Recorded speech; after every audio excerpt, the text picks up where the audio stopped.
Кандайсыздар? Ушул видеону толук көрүңүздөр, сиздерден сураныш. Жана комментарий калтырыңыздар. Биздин жашоодо ар кандай нерсе болот. Эркек аял менен ажырашат, аял күйөөсү менен ажырашат.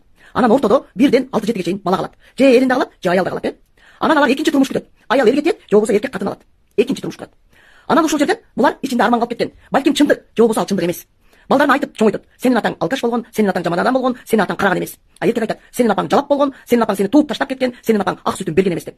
Балким чындык, же болбосо ал чындык эмес. Бирок балдар ошол аң сезим менен чоңоет. Анан сиздер эң башкысы эсиңиздерден чыгарбаңыздар. Өгөйдүкү өөнчүл деген сөздү билесиздерби? Сиздер алтындан идишке чай куюп берсеңиздер дагы баланын бул жагында арман калат. Айттың ай, менин чыныгы Аллахым берген энем кандай болду экен? Ушул энемди бир көрсөм экен. Айттың ай, менин жаратылыш берген атам кандай болду экен? Ушул атамды бир көрсөм экен деген.